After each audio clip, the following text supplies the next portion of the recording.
May I come in?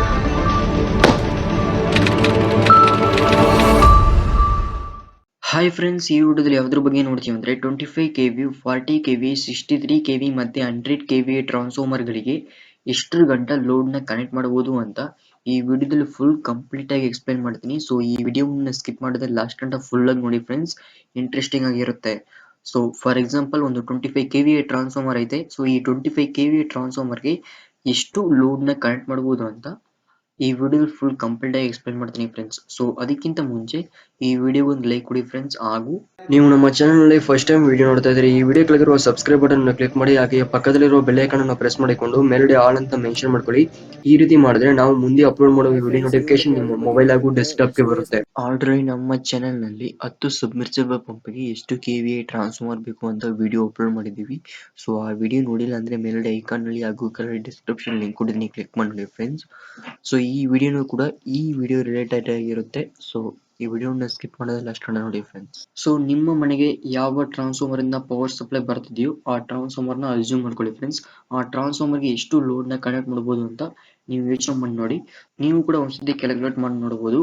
ನಿಮ್ಮ ಮನೆಗೆ ಯಾವ ಟ್ರಾನ್ಸ್ಫಾರ್ಮರ್ ಇಂದ ಪವರ್ ಬರ್ತಿದೆಯೋ ಆ ಟ್ರಾನ್ಸ್ಫಾರ್ಮರ್ ಎಷ್ಟು ಲೋಡ್ ನ ಕನೆಕ್ಟ್ ಮಾಡಬಹುದು ಅಂತ ನೀವು ಕ್ಯಾಲ್ಕುಲೇಟ್ ಮಾಡಿ ನೋಡಿ ಫ್ರೆಂಡ್ಸ್. ಸೊ ಇವಾಗ ಅದ್ರ ಬಗ್ಗೆ ನೋಡೋಣ ಫ್ರೆಂಡ್ಸ್. ಸೊ ಒಂದು ಟ್ರಾನ್ಸ್ಫಾರ್ಮರ್ ನ ಇನ್ಸ್ಟಾಲ್ ಮಾಡುವಾಗ ನಾವು ಫಸ್ಟ್ ಏನ್ ಮಾಡಬೇಕು ಅಂದ್ರೆ ಲೋಡ್ ನ ಕ್ಯಾಲ್ಕುಲೇಟ್ ಮಾಡಿರ್ಬೇಕು ಫ್ರೆಂಡ್ಸ್. ಲೋಡ್ ನ ಕ್ಯಾಲ್ಕುಲೇಟ್ ಮಾಡಿದ್ರೆ ಮಾತ್ರ ಒಂದು ಟ್ರಾನ್ಸ್ಫಾರ್ಮರ್ ನ ಇನ್ಸ್ಟಾಲ್ ಮಾಡಕ್ಕಾಗುತ್ತೆ. ಸೊ ಫಾರ್ ಎಕ್ಸಾಂಪಲ್ ಮೋಟರ್ ಬಂದು HP ಅಲ್ಲಿ ಇರುತ್ತೆ. ಸೊ ಅದನ್ನ ಕಿಲೋವ್ಯಾಟ್ ಗೆ ಕನ್ವರ್ಟ್ ಮಾಡಬೇಕು, ಅಂದ್ರೆ ವ್ಯಾಟೇಜ್ ಗೆ ಕನ್ವರ್ಟ್ ಮಾಡಬೇಕು. ಮತ್ತೆ ವಿಲೇಜ್ ಆಗಿದ್ರೆ ಫಾರ್ ಎಕ್ಸಾಂಪಲ್ ವಿಲೇಜ್ ನಲ್ಲಿ ಟ್ರಾನ್ಸ್ಫಾರ್ಮರ್ ನ ಇನ್ಸ್ಟಾಲ್ ಮಾಡಿದ್ರೆ ಸೊ ಆ ವಿಲೇಜ್ ಅಪ್ರಾಕ್ಸಿಮೇಟ್ಲಿ 1000 ವ್ಯಾಟ್ ಗಿಂತ ಅಂದ್ರೆ 1 ಕಿಲೋವ್ಯಾಟ್ ಗಿಂತ ಕಡಿಮೆ ಪವರ್ ನ ಯೂಸ್ ಮಾಡ್ತಾರೆ. ಸೊ ವಿಲೇಜ್ ಅಲ್ಲಿ ಏನು ಯೂಸ್ ಮಾಡಲ್ಲ, ಫ್ಯಾನ್ ಕೂಡ ಜಾಸ್ತಿ ಯೂಸ್ ಮಾಡಲ್ಲ, ಲೈಟಿಂಗ್ ಗಳು ಯೂಸ್ ಮಾಡ್ತಾರೆ, ಟಿವಿ ನೋಡ್ತಾರೆ ಅಷ್ಟೇ ಫ್ರೆಂಡ್ಸ್. ಅದೇ ಸಿಟಿ ಸೈಡ್ ಆಗಿದ್ರೆ ಆಲ್ಮೋಸ್ಟ್ 2 ಕಿಲೋವ್ಯಾಟ್ ಪವರ್ ಸಪ್ಲೈ ಬೇಕಾಗುತ್ತೆ ಒಂದು ರೂಮ್ಗೆ. ಅರ್ಜಿ ಮಾಡ್ಕೊಳ್ಳಿ, ಯಾಕೆಂದ್ರೆ ಫ್ರಿಡ್ಜ್ ಯೂಸ್ ಮಾಡ್ತಾರೆ, AC ಯೂಸ್ ಮಾಡ್ತಾರೆ, ಮಿಕ್ಸಿ ಗ್ರೈಂಡರ್ ಏನೇನು ಯೂಸ್ ಮಾಡ್ತಾನೆ ಇರ್ತಾರೆ. ಅಲ್ಲಿ ಸ್ವಲ್ಪ ಜಾಸ್ತಿ ಇರ್ಬೋದು ಫ್ರೆಂಡ್ಸ್. ಸೊ ಇವಾಗ ಒಂದು 25 KVA ಟ್ರಾನ್ಸ್ಫಾರ್ಮರ್ ಐತೆ. ಸೊ ಈ ಟ್ರಾನ್ಸ್ಫಾರ್ಮರ್ಗೆ ಎಷ್ಟು ಲೋಡ್ ನ ಕನೆಕ್ಟ್ ಮಾಡಬಹುದು ಅಂತ ನೋಡೋಣ. ಫಸ್ಟ್ 25 KVA ನೋಡೋಣ, ಆಮೇಲೆ 40, ಆಮೇಲೆ 63 ಅಂಡ್ ದೆನ್ 100 KVA ನೋಡೋಣ. ಸೊ ಫಸ್ಟ್ ನಮ್ಗೆ ಗೊತ್ತಿರೋದು KVA. ನಮ್ಮ ಹತ್ರ ಇರೋದು ಒಂದು 25 KVA ಟ್ರಾನ್ಸ್ಫಾರ್ಮರ್ ಐತೆ.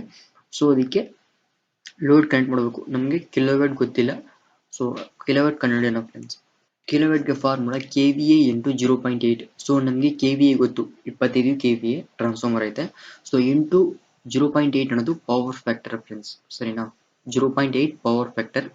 ಸೊ ಎಷ್ಟು ಲೋಡ್ ಕನೆಕ್ಟ್ ಮಾಡಬೇಕು ಅಂತ ಗೊತ್ತಿಲ್ಲ, ಅದಕ್ಕೆ ಕಿಲೋವ್ಯಾಟ್ ವ್ಯಾಟೇಜ್ ಅಲ್ಲಿ ಕನ್ವರ್ಟ್ ಮಾಡ್ಕೋತೀನಿ.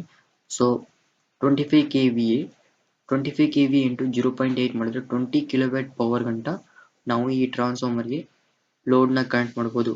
ಸೊ ಅದೇ ರೀತಿ 40 KVA ಟ್ರಾನ್ಸ್ಫಾರ್ಮರ್ ಕೂಡ ಹಂಗೆ 0.8 ನ ಮಲ್ಟಿಪ್ಲಿಕೇಶನ್ ಮಾಡಿದ್ರೆ 30 ಕಿಲೋವ್ಯಾಟ್ ಪವರ್ ಗಂಟ ನಾವು ಲೋಡ್ ನ ಕನೆಕ್ಟ್ ಮಾಡಬಹುದು ಫ್ರೆಂಡ್ಸ್.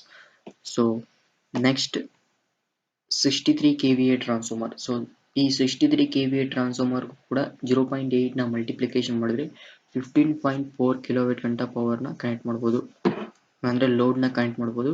ಸೊ ಅದೇ ರೀತಿ 100 KVA ಟ್ರಾನ್ಸ್ಫಾರ್ಮರ್ ಕೂಡ ಅಷ್ಟೇ.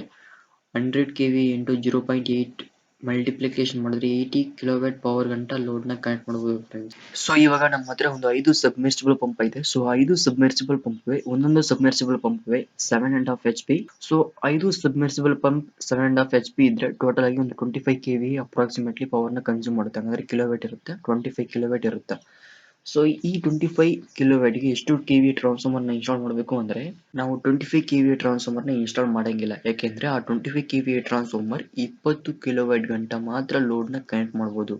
ಸೊ ಅದಕ್ಕೆ ನಾವು 40 KVA ಟ್ರಾನ್ಸ್ಫಾರ್ಮರ್ ನ ಇನ್ಸ್ಟಾಲ್ ಮಾಡಬೇಕು. ಏಕೆಂದ್ರೆ ನಾವು ಅದಕ್ಕೆ 32 ಕಿಲೋವ್ಯಾಟ್ ಗಂಟ ಲೋಡ್ ನ ಕನೆಕ್ಟ್ ಮಾಡಬಹುದು. 25 KVA ಟ್ರಾನ್ಸ್ಫಾರ್ಮರ್ ಗೆ ಒಂದು 18-19 ಕಿಲೋವ್ಯಾಟ್ ಪವರ್ ಕನ್ಸ್ಯೂಮ್ ಮಾಡುವ ಲೋಡ್ ನ ಕನೆಕ್ಟ್ ಮಾಡಿದ್ರೆ ಸಾಕು. 25 KVA ಟ್ರಾನ್ಸ್ಫಾರ್ಮರ್ ಗೆ 20 ಕಿಲೋವ್ಯಾಟ್ ಲೋಡ್ ಗಿಂತ ಕಡಿಮೆ ಲೋಡ್ ನ ಕನೆಕ್ಟ್ ಮಾಡಬೇಕು.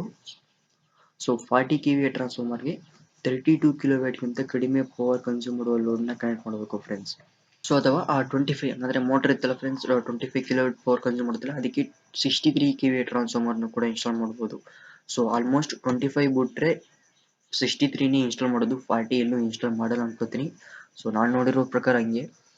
ಸೊ 25 ಇನ್ಸ್ಟಾಲ್ ಮಾಡ್ತಾರೆ, 2 ಮೋಟರ್ ಅಥವಾ 2 ಮೋಟರ್ ಇದ್ರೆ ಅದು ಬಿಟ್ರೆ ಮತ್ತೆ 63 KV ಟ್ರಾನ್ಸ್ಫಾರ್ಮರ್ನೇ ಡೈರೆಕ್ಟ್ ಇನ್ಸ್ಟಾಲ್ ಮಾಡ್ತಾರೆ. 40 ಎಲ್ಲೂ ಇನ್ಸ್ಟಾಲ್ ಮಾಡಲ್ಲ. ಸೊ ಆಲ್ಮೋಸ್ಟ್ ನಾನು ಕೂಡ ನೋಡಿಲ್ಲ, 63ನೇ ನೋಡಿರೋದು, ಅದು ಬಿಟ್ರೆ 25 ನೋಡಿರೋದು.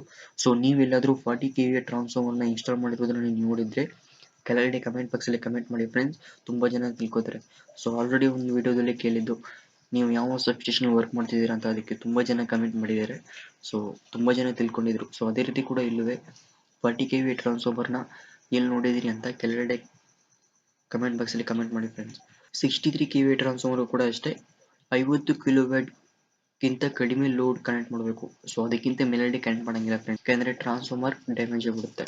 ಸೊ 100 KV ಟ್ರಾನ್ಸ್ಫಾರ್ಮರ್ ಕೂಡ ಅಷ್ಟೇ 80 ಕಿಲೋವ್ಯಾಟ್ಗಿಂತ ಕಡಿಮೆ ಲೋಡ್ನ ಕನೆಕ್ಟ್ ಮಾಡಬೇಕು. ಅದಕ್ಕಿಂತ ಮೇಲ್ಗಡೆ ಕನೆಕ್ಟ್ ಮಾಡಿದ್ರೆ ಹೈ ರೇಟಿಂಗ್ ಟ್ರಾನ್ಸ್ಫಾರ್ಮರ್ನ ಇನ್ಸ್ಟಾಲ್ ಮಾಡಬೇಕಾಗುತ್ತೆ, ಅಥವಾ ಎಕ್ಸ್ಟ್ರಾ ಟ್ರಾನ್ಸ್ಫಾರ್ಮರ್ನ ಇನ್ಸ್ಟಾಲ್ ಮಾಡಬೇಕು.